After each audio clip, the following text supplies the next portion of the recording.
Welcome and thank you for joining me for the Vicarious Trauma and Importance of Self-Care training that we'll be doing here. My name is Amber Wolfrom and I am the Deputy Director of the Hancock County Alcohol, Drug Addiction and Mental Health Services Board.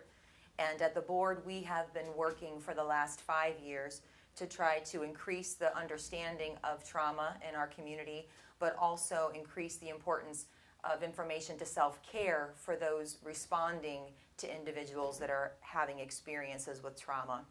So first, before we get started, I do want to thank you all for the work that you do every day in protecting our community and also in getting individuals to the right help at the right time.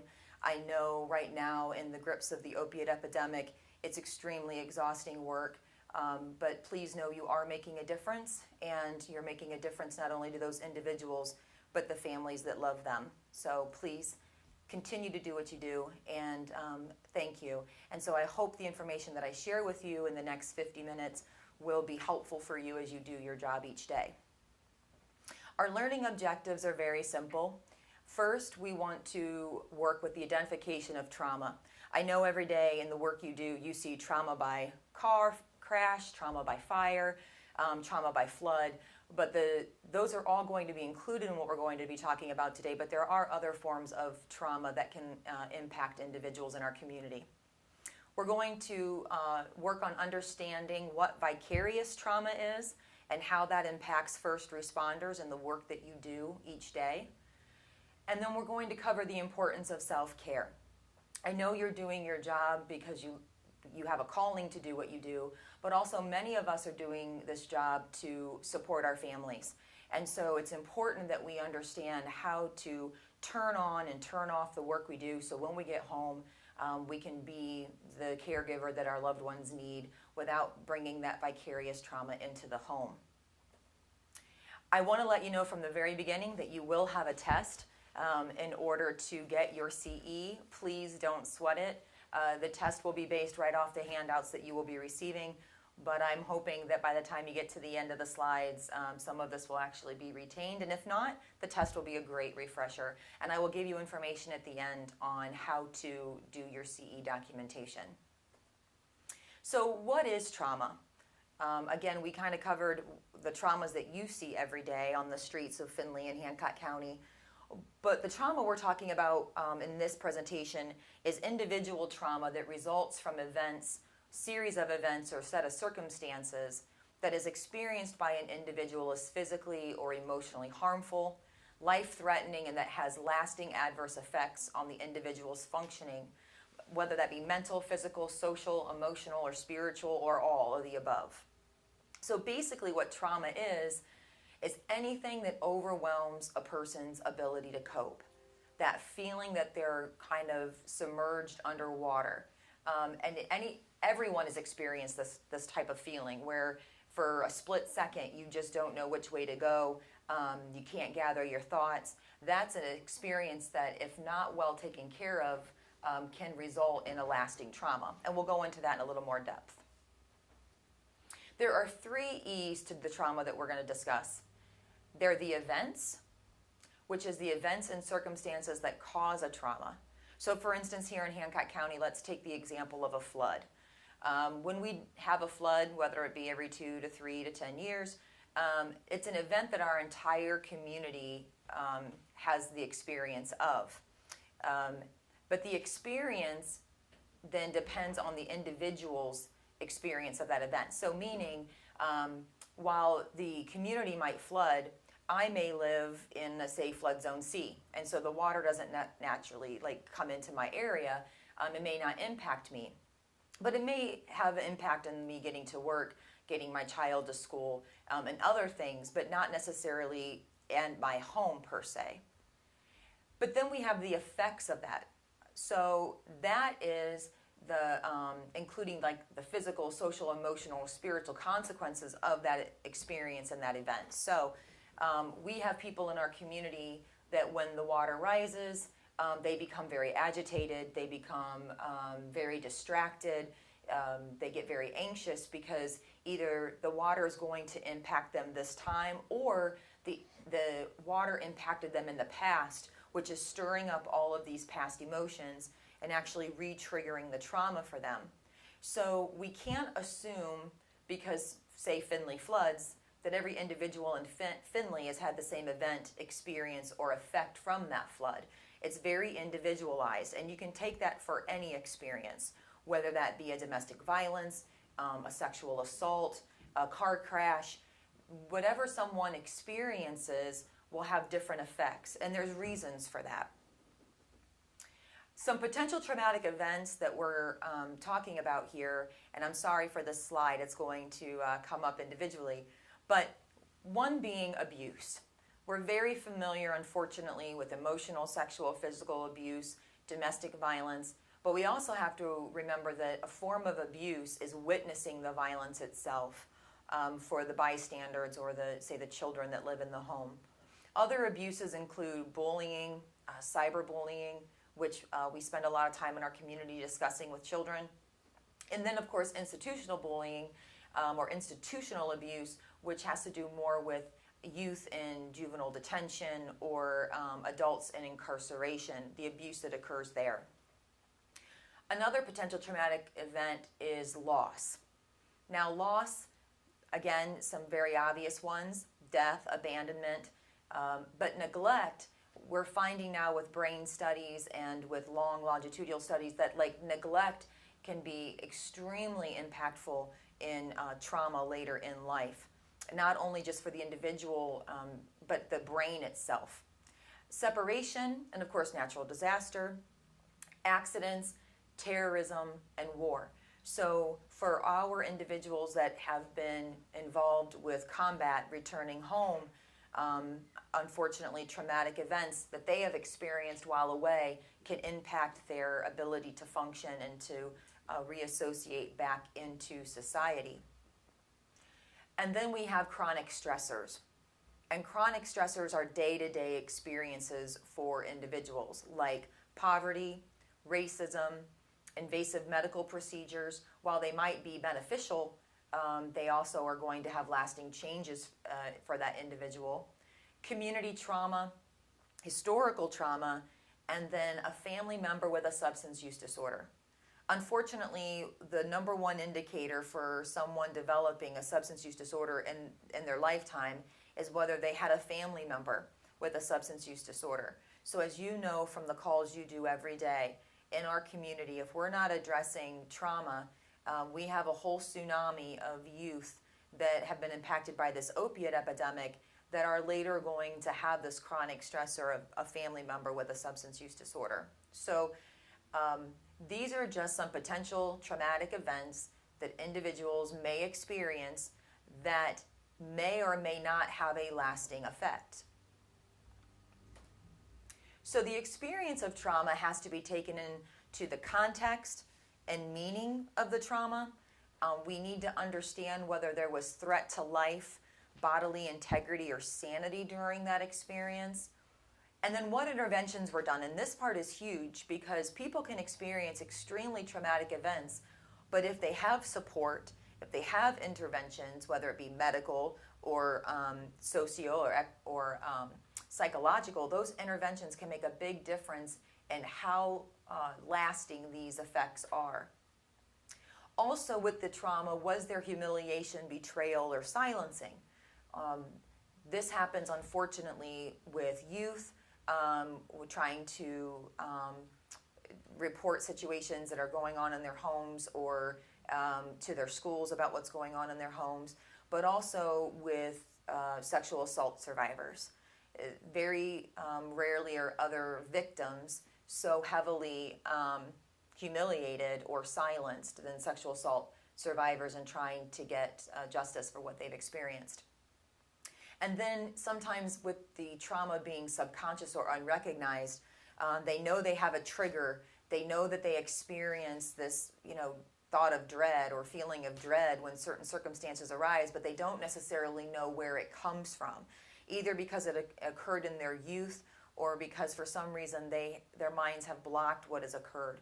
And that can make a big difference then in what kind of interventions can be provided for an individual based on what the experience is.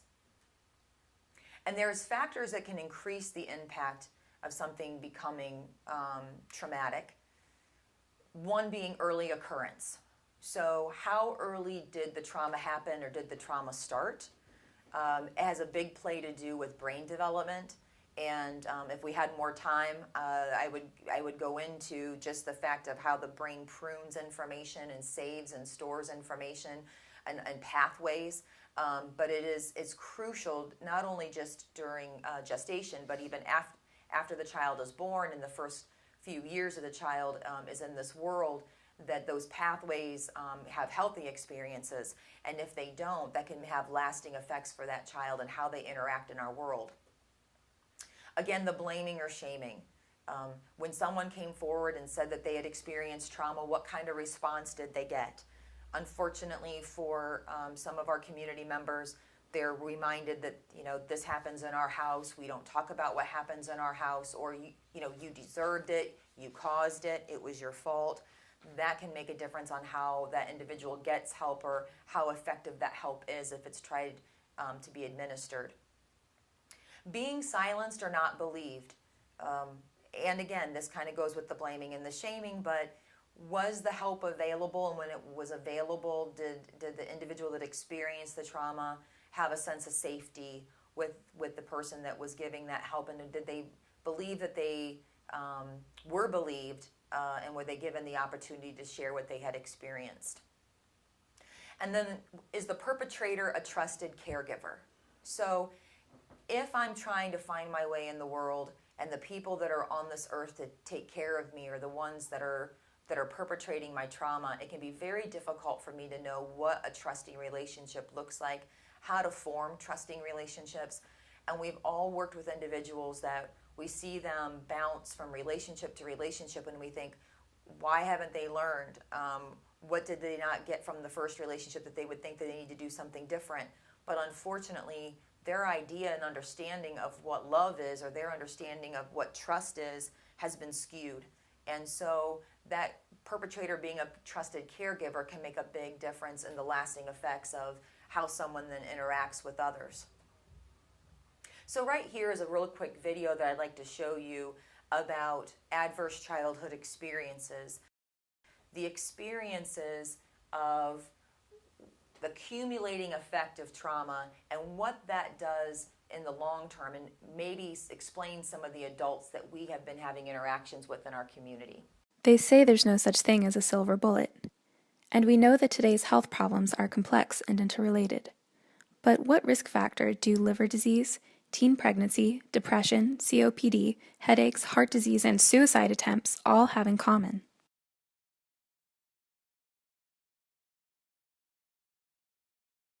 The Adverse Childhood Experience Survey was initiated in 1995 by Kaiser Healthcare and the CDC.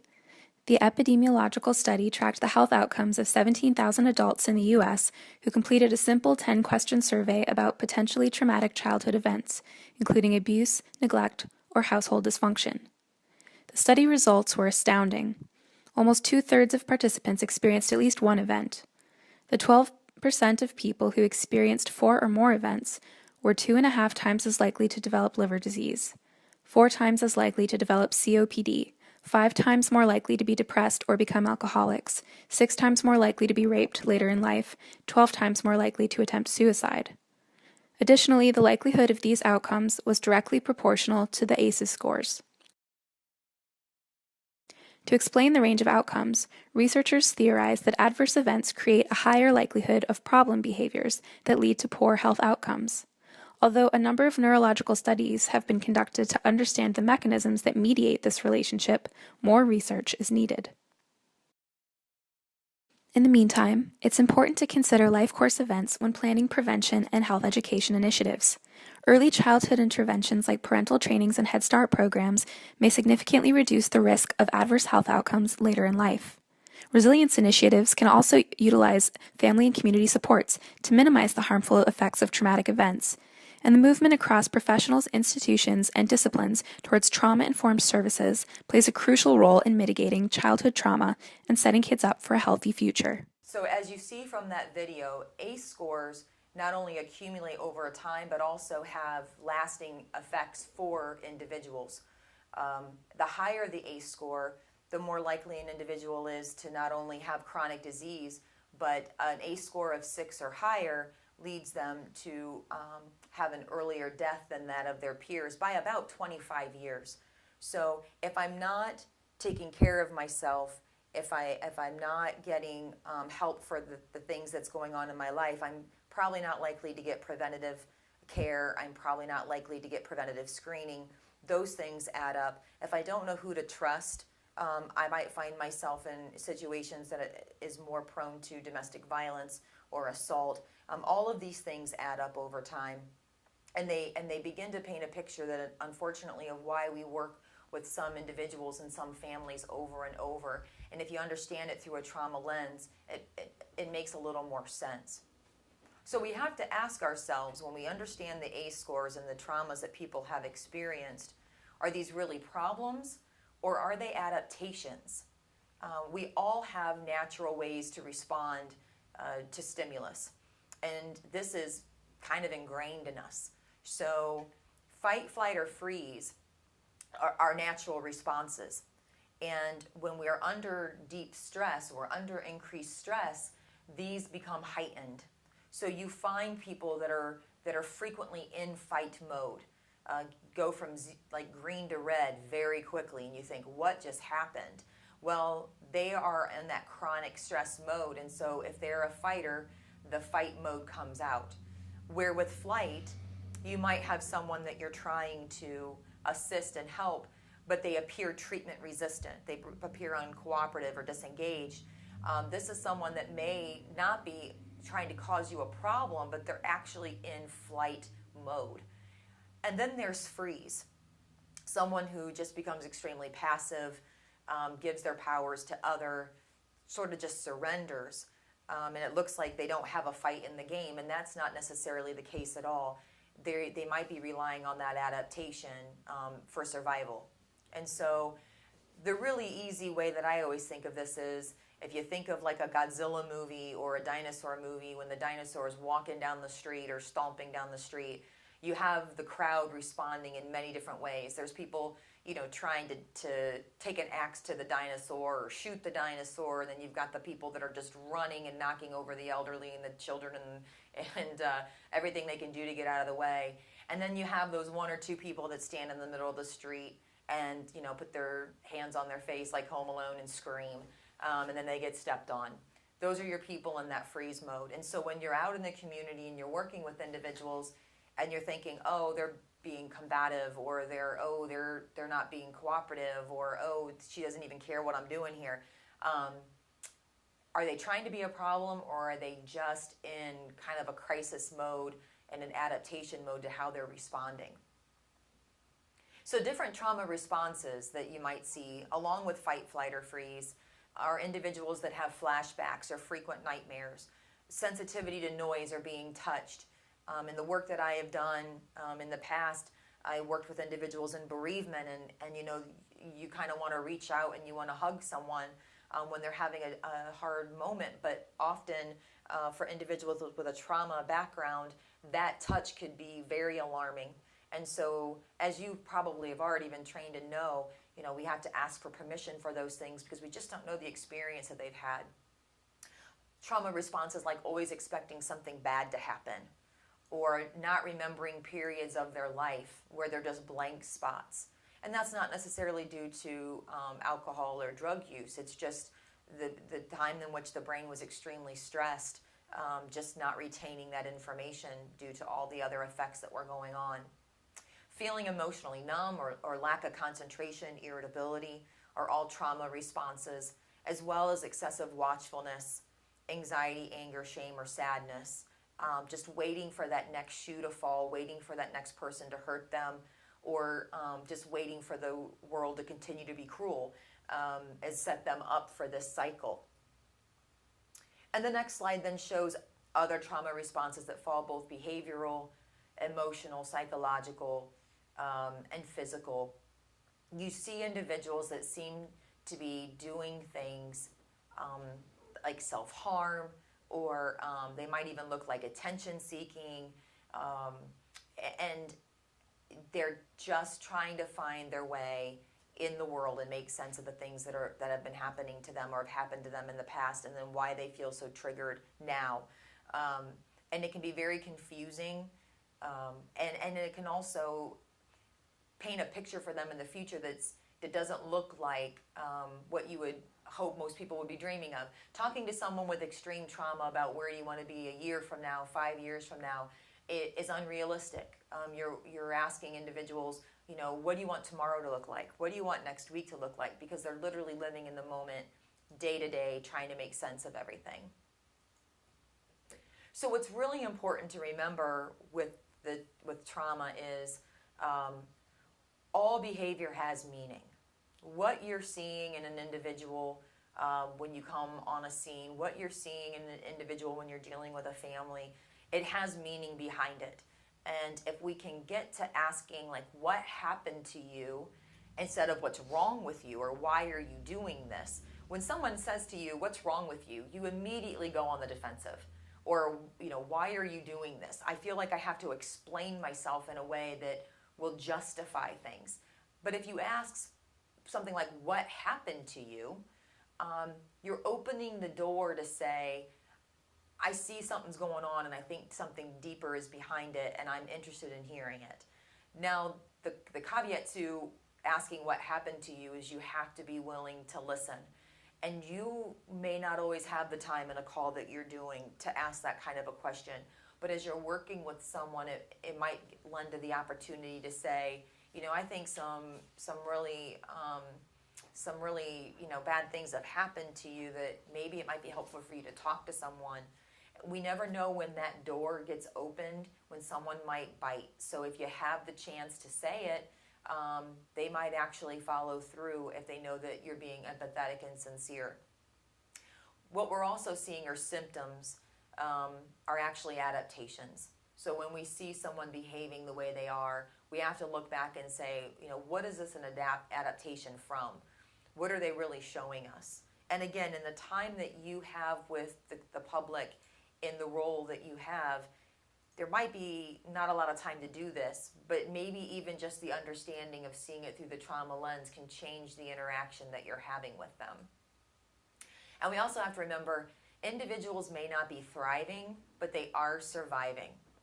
And they really do need credit for that. As maladaptive as it may look, and as counterproductive to our community as it may be, they are surviving. And in speaking with some of our community members about what they have experienced, in all honesty, with all of my degrees and all of my support and all of my education, I would probably be on the ground in the fetal position and just not existing if I had lived the lives that many of our community members have lived. So we need to give them credit for that surviving and try to help them get to the right resources to work on different coping mechanisms that will get them more to thriving versus surviving. And we also have to remember as a community that healing happens in relationships. No one gets well in isolation. We are a herd species. And so it doesn't take a whole army, but sometimes it does take one or two people really extending themselves and offering help and support for that healing to begin. And when someone's experienced trauma, it's not where they're going to be unwell one day and well the next. The trajectory can be up and down and side to side and all over the place. But if we can, as a community, understand that, we can be more supportive in that healing. And we really want to work not to re-traumatize, and that's a whole different training. But the re-triggering of trauma can really set someone back, if not hours, days, weeks. And we see that, unfortunately, with the substance use population and individuals that suffer from a mental illness. So the more we can learn about an individual and their trauma, the more helpful that is. So as you have your individuals that are, sometimes we call them frequent flyers or high utilizers, super users of our services, getting to know them a little bit more, maybe communicating with other departments and other offices, we can really assist in that healing. So now you're probably asking yourself, okay, what does all this have to do with me and my work? I go out, I answer a call, I do the best I can with what I have. I try to get somebody engaged, and from there, I've got to move on. I've got another call. Well, it's part of that moving on and going to that next call after witnessing and experiencing some of the things that you do is why we wanted to offer this training. Again, through the ADAMHS board, which is part of also the recovery-oriented system of care task force and the opiate task force in the community, we understand just how much you are seeing, just how much you are experiencing, and unfortunately, just how much of that you might be taking home with you. And so the next section that we're going to get into is to talk a little bit about what impact does working with people who are experiencing trauma or have been traumatized have on you and have on the work that you do. So we're all on a continuum of mental health every day. If you have a brain, you're on the continuum of mental health, because that brain is an important organ, and it does a lot of things, and it has to manage literally every single thing you do every single day. And so the brain is something we really want to take care of. When we're healthy, we are having normal mood fluctuations, we're performing well, we feel like we're in control, our sleep is well, we've got a good energy level, and we're staying active, both physically and socially, and we're getting those good interactions. And for the most part, we hope to be in the healthy mode the majority of the day and the majority of the month. But we do know that at any given time, we can go to reacting. And reacting can happen as simple as somebody pulling out in front of you, someone risking your safety, someone cutting in line.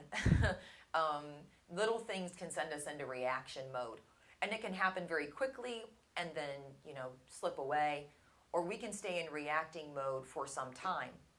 And we know we're in reacting mode when we're seeing ourselves as being a little impatient, maybe overwhelmed, procrastinating, putting things off, or maybe being forgetful about the things we need to do. We're getting some troubling sleep with intrusive thoughts or nightmares. We find ourselves rubbing our heads a lot, rubbing our necks a lot, complaining of shoulder tension where we're really keeping all that energy inside, which then can decrease our energy and may then lead to us wanting to decrease activity or socialization, just feeling like we need to step away, step out. And again, reacting mode, we can slide in and slide out of, but something we want to be watching for.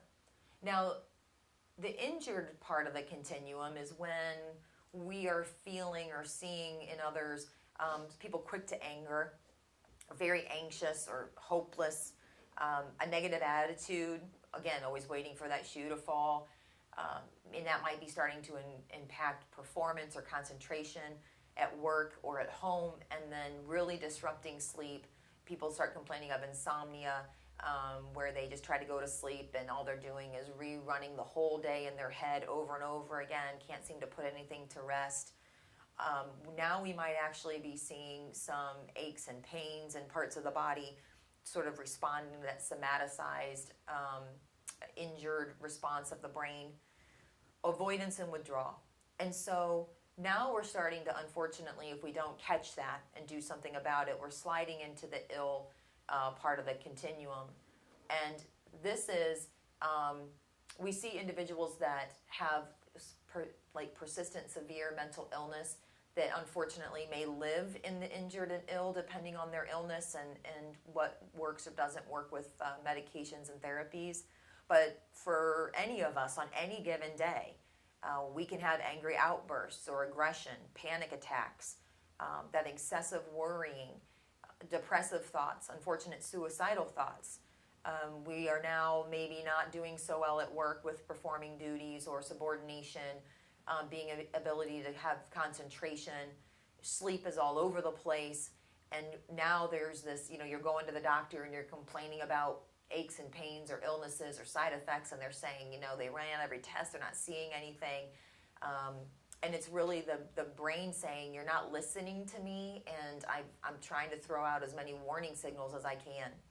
And in this injured and ill, we can see individuals having difficulty with control, whether it be with substances with gambling, with shopping, with eating, that need to control because everything else feels so out of whack, that these other control issues may pop up. And so again, every day we're on the continuum. Different things can impact us. And so it's important to kind of do a self-check on where we feel we are, and if we're responding a certain way, why we think that's occurring. One thing as a first responder that you have challenged, unfortunately quite frequently, is the just world belief. And basically throughout our lives, we are taking in information through our senses. And you see things happening. And we begin to categorize that because we as humans like things in nice, tidy boxes. And so you think about some of the very first early lessons that you've learned and what people would tell you, in preschool. And there are things like good behavior is rewarded. You do the right thing, you might get a quarter from your grandpa, or you might get a star on the board from the teacher. And so good behavior is rewarded. And bad behaviors are punished, right? So you do something bad, you get put into timeout. You do something bad, the police may come and speak to you at your home, or you may go and spend a time in their accommodations. So, we expect that that's going to occur when we see someone do something bad. And if you work hard, you will be rewarded. So, you go to school, you do well, you find your career, you take care of your family, and when you do all of those things, in the end, you will be rewarded, whether that be through a nice retirement or, that second vacation home or whatever it is that you've been working so hard to do. Those things are going to happen for you. And so the just world belief is really what keeps us all driving on the right side of the road, not stealing from our neighbors, taking care of our children, because we want to see this just world belief perpetuated. It helps keep our society going well. But the just world belief is challenged daily. And they work really well as long as there's nothing contradictory occurring, or we're not seeing things in contradiction to them. And as first responders, each day you are seeing contradictions to the just world belief. You see innocent children getting wrapped up in things that they shouldn't have any part in. You see individuals driving to work to take care of their families, getting involved in car crashes that they really had no way to avoid. You see house fires where families just trying to keep themselves warm, or trying to improve their homes, and something goes wrong. And unfortunately, Hancock County, the flood, you can kind of blame that on our forefathers and our building designs and decisions, but people just trying to afford where they can live, getting impacted over and over again with water.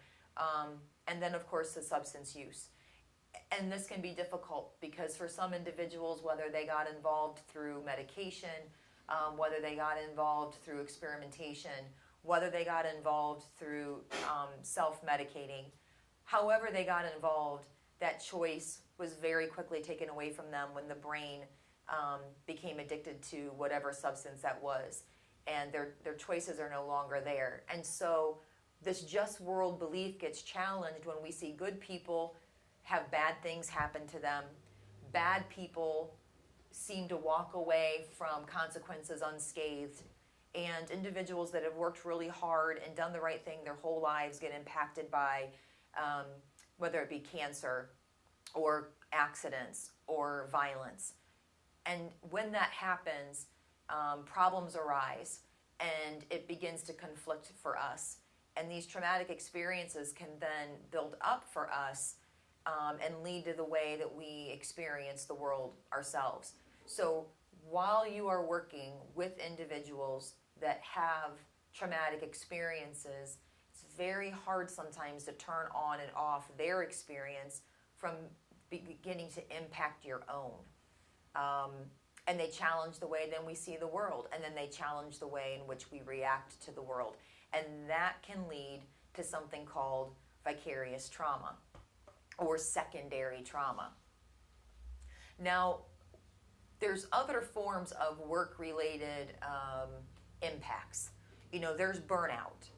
Burnout is easy, in all honesty. Burnout is, I hate my job, I hate the people I work with, I hate what I'm doing, I'm never wanting to do this again, and I'm out. And you'll see people who will completely change careers, and they will find a whole new career path because they burnt out on what they were doing.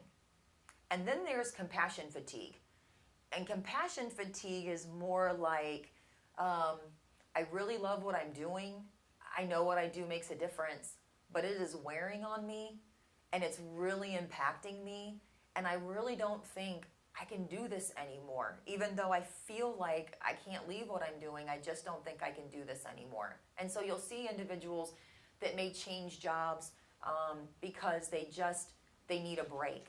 And they may find their way back to the job at some point or to a similar career path, but they need to somehow find some space.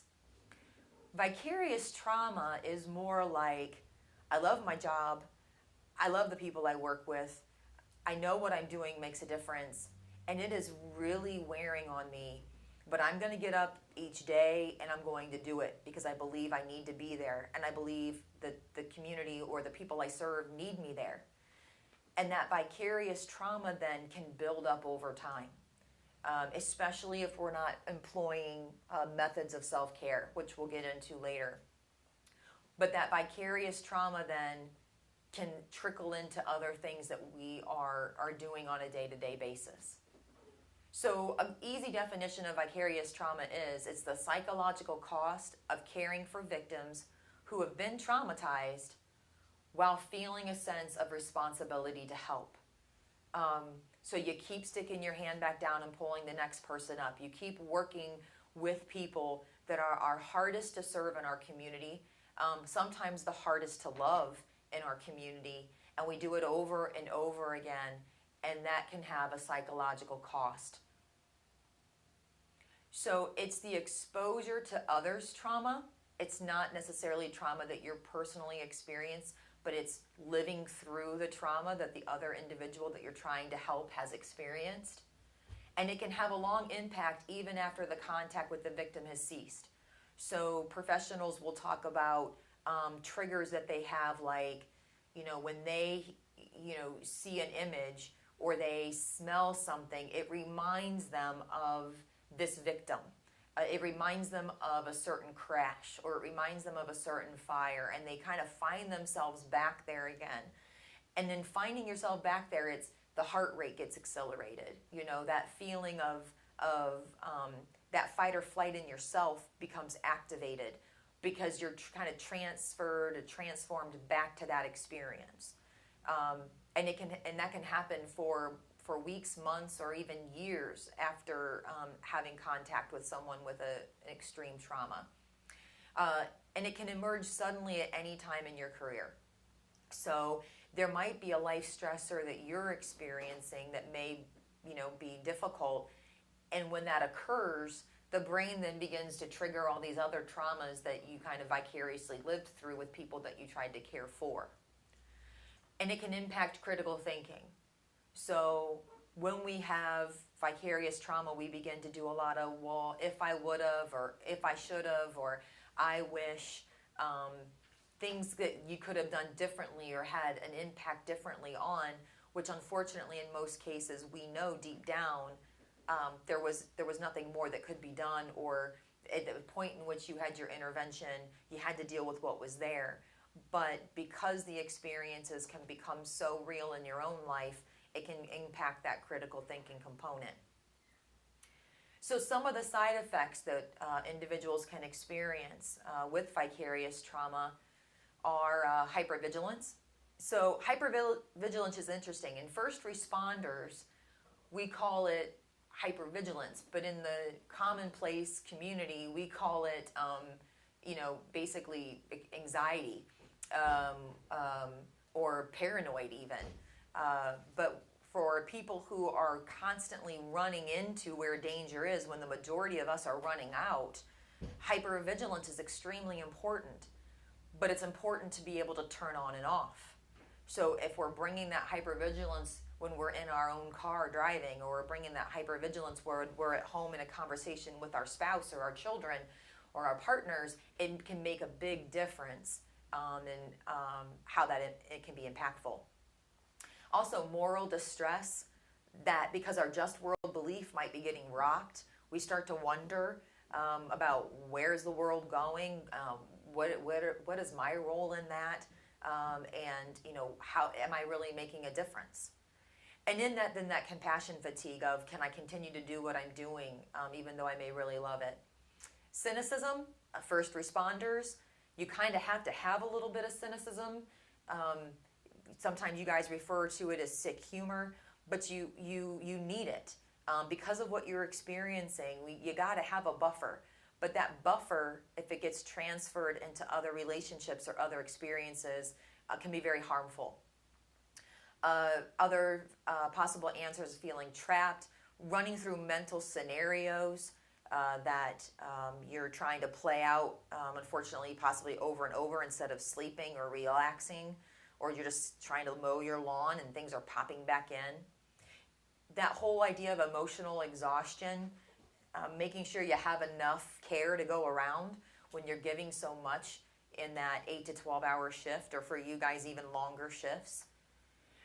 Reduced sense of accomplishment. Is what I'm doing really doing anything? And I understand, unfortunately, with the opiate epidemic, you guys are sometimes responding to the same people over and over and over again, and you're thinking, am I even making a difference? In saving lives, you're always making a difference, but that can wear on that sense of accomplishment. And then you might start to see a little bit of vertical or horizontal workplace, and here it's labeled violence, but it's basically where because of that feeling of being trapped, and you have all your staff experiencing it together, people begin to lash out, whether it's peer-to-peer or supervisor to subordinate, because there's just nowhere for all of this unfortunate energy, negative energy to go. We can see the world as a more dangerous place. That can be really hard on your family and your friends when we begin to trickle this out of our workplace and into our other relationships, or in that general distrust, or seeing people as being evil, or just basically out to do no good. And that can lead to increased protectiveness of loved ones. When we train with police officers, they often talk about how much their teenagers get frustrated, or their spouses and partners get frustrated with this protectiveness that because you see the worst of the worst, you want to protect them from that. But that can, again, that hypervigilance can become very stifling for those around the person, just really trying to keep everybody safe. And that's why it's considered a side effect. We can see changes in our value systems, our worldview, our trust, our tolerance, our control, all again side effects of living through other people's experiences. And it can lead to those same side effects that we saw over on the trauma side, which is stress, anger, physical distress, vulnerability, and then unfortunately considering a career change. And that's one thing that we really want to try to avoid. Many of you either had a feeling or a calling to do the work you're doing, did a lot of education and work experience to get to where you are, and our community is benefiting from that. And so understanding vicarious trauma and how to head it off, how to expose it so that you can work with it is very important. And I'm sure you get trainings all the time that talk about don't be afraid to ask for help. But it is really important because it's nothing necessarily that you're doing wrong. It's something that you are experiencing in the work that you do. And so to expose it, to be able to work on it, and to be able to get the right assistance is extremely important, so you can continue to do the work you do, continue to provide for your family without hopefully impacting them too deeply with everything that you are doing on a day-to-day basis. And so in that, we really want to take some time in not only understanding the trauma that you're witnessing in the community and how that might impact you, but then what you can do with that. And that has a lot to do with self-awareness. Just knowing, doing a gut check day to day, like, hey, how am I doing? and really monitoring that burnout. We've all worked with coworkers that we thought, man, they should have got out of this 5 years ago. They should have got out of this a while ago, because not only are they not the full benefit to the people you're trying to serve, but they're not a benefit anymore to their coworkers and their peers, because they weren't monitoring their own burnout. And that can be devastating, honestly. And the repercussions for people can be deep when someone is not taking care of themselves and they're in a role of caregiving. So we want to watch for emotional exhaustion. And when that happens, we need time to recover. It's not take another 5-hour energy drink. It's not, go out and try to throw in a run to build your energy back up so you can go back at it again. Emotional exhaustion is the brain saying, you've squeezed me dry and I just need time to recuperate. So when this happens, it's really important to not only talk to family and friends and people around you for support, but again, to talk with supervisors or talk with peers about that time to recover. And this is really hard for first responders, because many of you are some of the most mentally and emotionally strong. I mean, I always joke with law enforcement, y'all are wired a little different. You run in when everyone else is running out. You give more when everybody else is at their last drop. And that's what makes first responders truly unique. But you yourself, you're not a robot. You are human as well, and we need to make sure that you are caring for yourself so you can continue to care for others. And that whole reduced sense of accomplishment, when things are feeling like, nothing I'm doing is making a difference, and that, equaling a decrease in confidence, we want to keep an eye on that too, because maybe it's a need to break out and do something a little different with the free time that we have. Not necessarily change careers or jobs, but, in our free time, are we doing something different that allows us a chance to use other parts of our brain, use other parts of our body, use other parts of our personality to remind us that we're a whole person, not just our occupation. And again, that can be hard too, because it's very easy to get wrapped up in a career, and it's very easy to get wrapped up in our identity as our career, but we really are a whole lot more. And especially for first responders, that's important that you continue to explore all the other things you are and all the other relationships that you have to keep that roundness to you, for lack of a better explanation. So in practicing mindfulness, I'm not going to ask you to throw a mat on the floor and sit crisscross applesauce and say Om. That's not what I'm asking. I will tell you it's beneficial, but it's not what I'm asking. In practicing mindfulness, really what we're just saying is give yourself the advantage that you give others in understanding that everyone's doing the best that they can do. We often give other people excuses. We give other people breaks. We tell other people, hey, take care of yourself.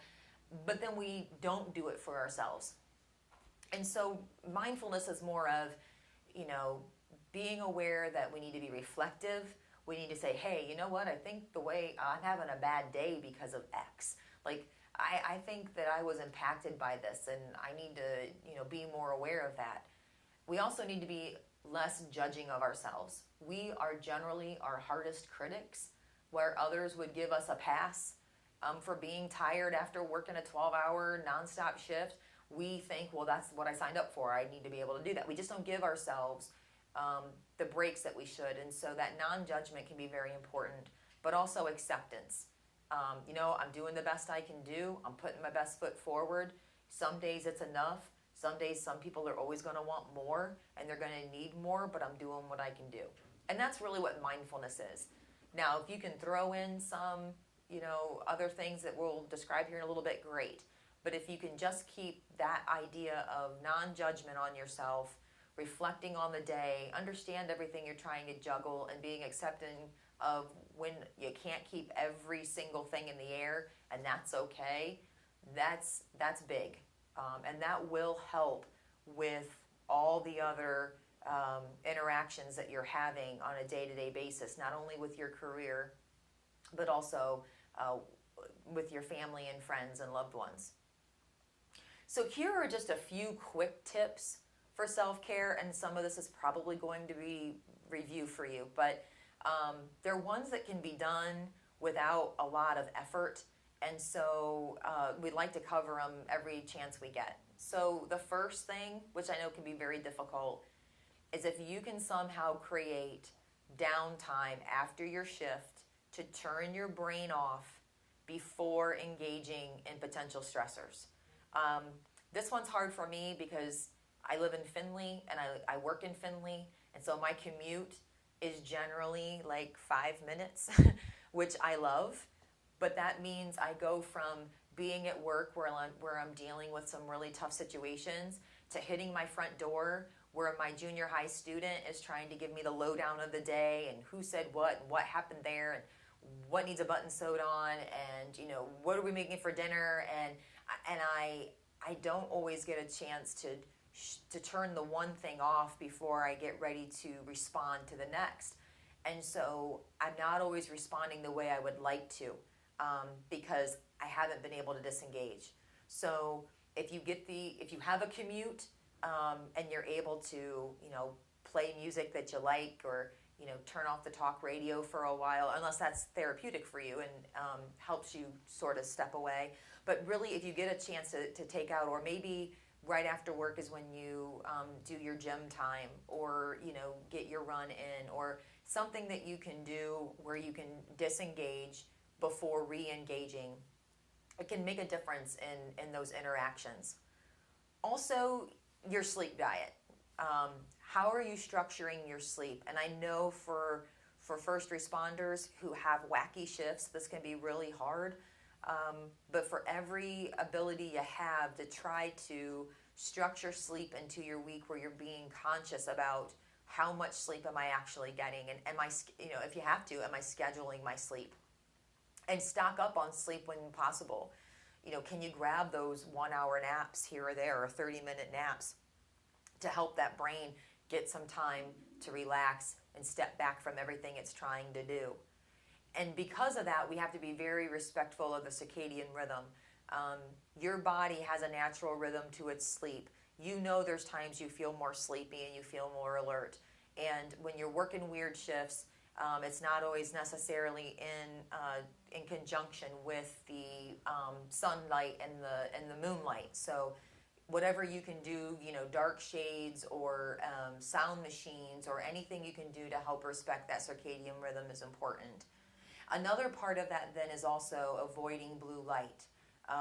Blue light is basically electronic light that gets thrown off from computers, televisions, cell phones, tablets. They are now showing through study after study after study that this impacts the body's ability to make melatonin. And because the light is able, that blue light goes deeper into the brain than the other LED lights and the other, lights on the television and things that we get exposure to. So when it impacts our ability to make and retain that melatonin, that impacts our ability to be able to fall asleep and stay asleep. So if you can, avoid that blue light at least 30 minutes, if not 90 minutes if you can, prior to going to sleep. It's reactivating the brain and telling the brain you want to be awake. That's not very helpful if you're laying in bed with the lights off and you decide to check one more thing on Facebook or one more thing on your email right before you go to sleep. It's just going to delay that ability to fall asleep. And if you can, don't get too comfortable in a routine. It does kill creativity, and it can, basically you feel like you're plateauing. So if you can mix things up, do things a little different each day, it can keep the brain active and keep your creativity going.